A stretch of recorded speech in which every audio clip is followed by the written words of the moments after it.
দাম্পত্য জীবনের মাত্র 14 দিনের স্মৃতি, এই স্মৃতিকে আঁকড়ে ধরে এক বোন 16টা বছর 17টা বছর কাটিয়ে দিয়েছে। ছেলে মায়ের কোলে ফিরেছেন 16 বছর পর। ছেলেকে পেয়ে মায়ের আনন্দ যেন থামছে না। বুকের মানিককে ফিরে পেয়ে আনন্দ অশ্রুতে মিশে একাকার। এদিক দিয়ে আমি অনেক ভাগ্যবান যে ওর মতো একটা মানুষ আমার জীবন সঙ্গী। 14টা বছর এটা আসলে কম সময়, 16টা বছর এভাবে কন্টিনিউ। আসসালামু আলাইকুম, বিসমিল্লাহির রহমানির রহিম। স্ক্রিনের সামনে যে বাইটিকে দেখতেছেন এবং এই বাইটি গিয়ে বিয়ে করার 14 দিন পরে তার নতুন বউকে ফালিয়ে গিয়ে নিখোঁজ হয়ে গেছিল, গুম করে লাওয়া হচ্ছিল। এই বাইটির নতুন বউটি তার শাশুড়ির দিকে তাকায়া, একটা ছেলে না একটা সন্তান নাই, তার স্বামীর গিয়ে ভালোবাসা 14 দিনের ভালোবাসার দিকে তাকায়া বছর কি বাজে গিয়া আমি এই বোনটিকে ধন্যবাদ গিয়া এই বিষয় নিয়ে গিয়া মাওলানা মিজানুর রহমান কি পারবেন এবং এই সন্তানকে পাইয়া দিশা হারা হয়ে গেছে। 16টি বছর পর বাংলাদেশের মানুষ হবে ঘুম হবে হক কথা বলার কারণে দেখুন হুজুর কি বলতেছে।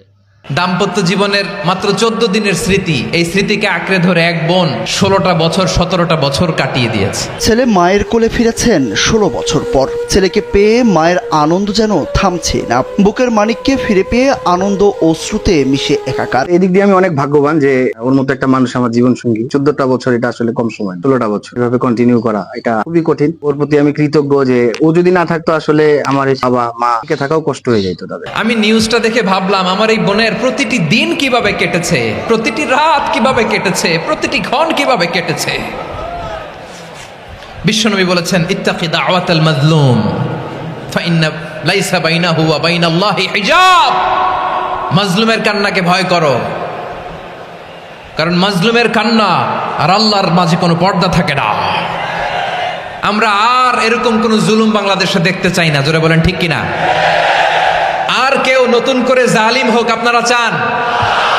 আবার নতুন করে কেউ ফ্যাসিস্ট হোক আপনারা চান? এক দল আরেক দলকে নিশ্চিহ্ন করার রাজনীতিতে মেতে উঠুক এটা আপনারা চান? আমরা বাংলাদেশকে আদল দিয়ে সাজাতে চাই। আমরা এই 56,000 বর্গ মাইলের প্রতিটা ইঞ্চি মাটিকে কোরআনের আইন দিয়ে সাজাতে চাই। রাজি আছেন আপনারা? কারা কারা রাজি দেখান হাত তুলে আল্লাহকে। এক্সট্রা জুডিশিয়াল কিলিং এর কোনো হিসাব নাই। বিচার বহির্ভূত হত্যা, এনফোর্স ডিসঅ্যাপিয়ারেন্স, গুম, যেটা সবচাইতে বড় মানবতা বিরোধী অপরাধ। কত মানুষ যে গুম হয়েছে তার কোনো ইয়ত্তা নাই। যেই ফ্যামিলির সদস্য গুম হয়েছে তারা কি ওই লোকটার জন্য মাগফিরাতের দোয়া করবে নাকি সুস্বাস্থ্যের দোয়া করবে তারা নিজেরাও জানতো না, কারণ জানে না ও বেঁচে আছে না মরে গেছে।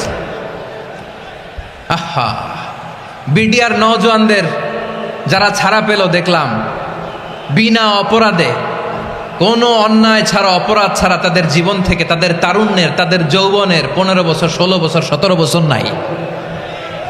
6 মাস বয়সের ছোট বাচ্চাকে রেখে জেলে গেছে। 6 মাসের মেয়ে বেরোয় দেখে মেয়ের বয়স 17 বছর। মেয়ে বাবারে চিনে না, বাবা মেয়েরে চিনে না। মেয়েকে এখন বিয়ে দিয়ে আরেক ছেলের হাতে তুলে দিবে। মেয়ের শৈশব বাবা দেখে নাই, মেয়ের কৈশোর বাবা দেখে নাই, মেয়ের তারুণ্য দেখে নাই।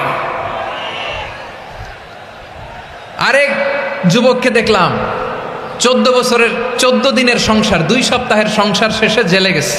কত যুবকের যে স্ত্রী চলে গিয়েছে ফ্যামিলি ছেড়ে, কারণ জানে না তো কবে আসবে, কি হবে কেউ জানতো না।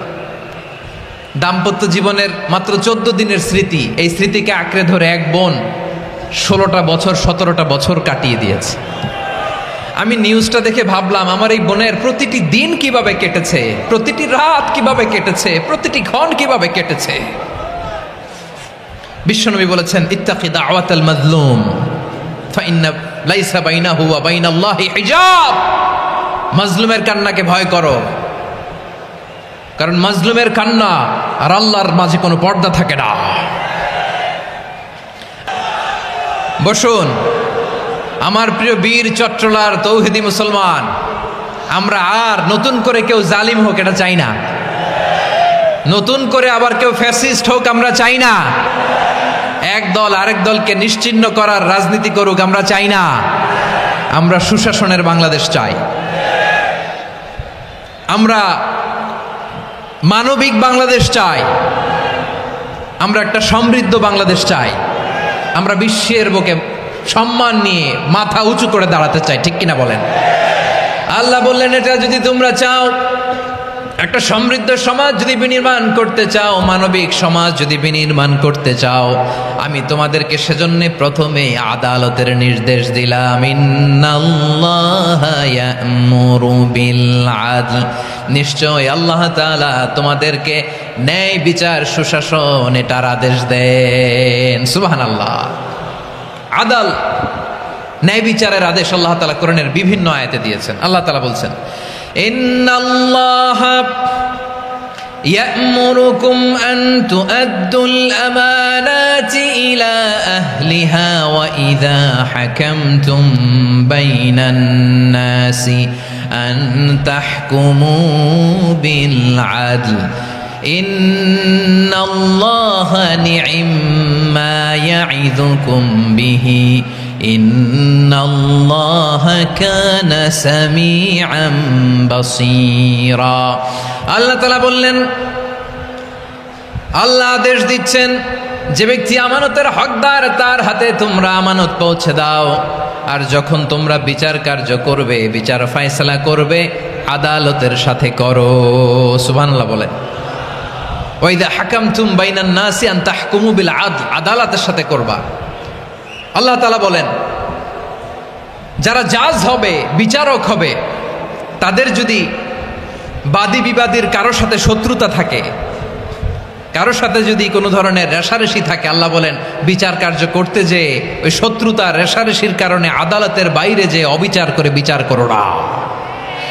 ওয়ালা ইয়াজরিমান্নাকুম শানাআনু কওমিন আলা আল্লা তা'দিলু ই'দিলু হুয়া আকরাবু লিত্তাকওয়া ওয়াত্তাকুল্লাহা ইন্নাল্লাহা খাবীরুম বিমা তা'মালুন।